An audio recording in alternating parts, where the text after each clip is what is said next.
Hey, everybody. Grab the gas coming, ain't you? I'm sure some of you are sitting there going, who the hell's this guy? I haven't seen him forever. And the great words of Mark Twain, the reports of my death have been greatly exaggerated.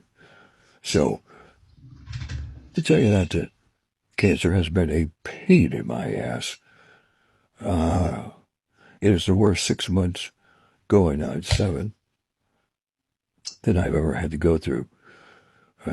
Surgery, hospital, radiation, chemotherapy. It's absolutely awful. So, for those of you that are praying for me, I want to tell you this. Thank you from the bottom of my heart. I feel every prayer, and I get hundreds, if there's not thousands, plus messages from you guys. Thoughts, prayers. I feel every single one of them. Thank you very much. For my haters, well, you'd be happy that I've been suffering and pain. One of the things, I'll get into Murdaugh. In fact, I can get into it now. Federal crimes, he was sentenced to 40 years. A big deal. You might as well just keep adding time onto that guy. It doesn't matter. They've got so much time racked up on him. So, but let's move on. One of the things that people talk to me about a lot, you've been both defending Murdaugh, not guilty by reasonable doubt, is, available on Amazon, is the fake cries. And, you know, I'm going to play a clip here from his brother, Randy Murdaugh. For those of you who have brothers and sisters, if they don't know you, your brothers and sisters, then nobody knows you. And what I want you to do is watch Randy, because he's going through it in his mind. And I'm going to show you a clip of what he's talking about, where he talks about how. And it'll all come together about how we all grieve differently. You know, there have been times during this cancer I've outright cried. I'm a grown man. I have no problem telling you this. But would other people just be crying and bawling all the time? Sure. Other people not. Sure. It's okay. But everybody's different.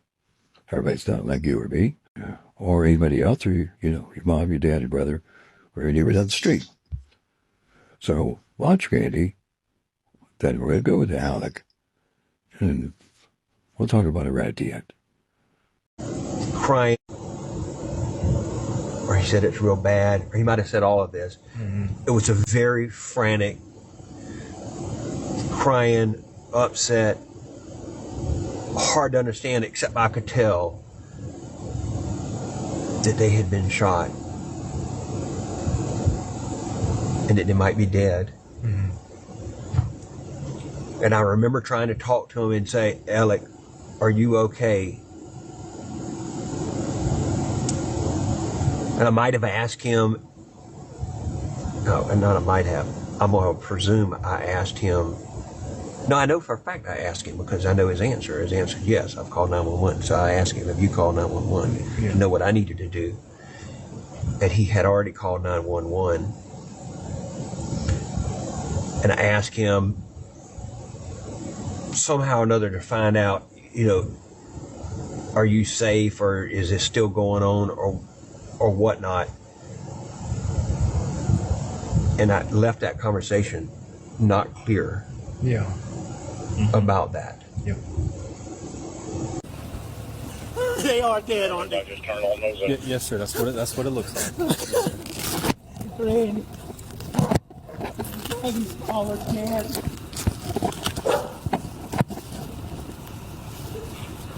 Where are you now?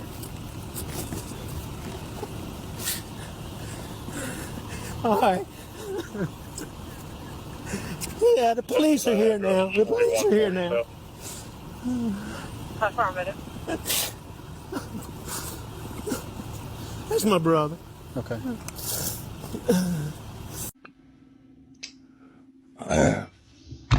I mean, so there you go.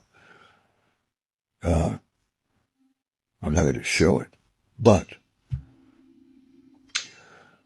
Buster said the same thing in his SLED interview. So, you know, it kind of brings me to this, and I hate to give it to this analogy, but I was watching HBO last night, and this Alex Jones and Sandy Hook. It's a good documentary. Fuck, do I learn how to talk? That you should watch. But one of the Sandy Hook moms on there was like, it doesn't matter what you're going to say to some people. You know, well, your son was alive. Show him a birth certificate. That's a forge. Show him pictures. Those are forged. Those are fake. Everything's fake. Everything. I don't believe it. You could show them everything. They won't believe it. So, for those of you that are out there that don't believe that Alex had real tears, what the jurors did. And said he had fake tears. All he said he had was snot. Well, then you weren't paying attention. But everybody cries differently. Everybody laughs differently. Everybody gets mad differently. Hey, listen, we're all different. You know? Some have gray hair. Some don't.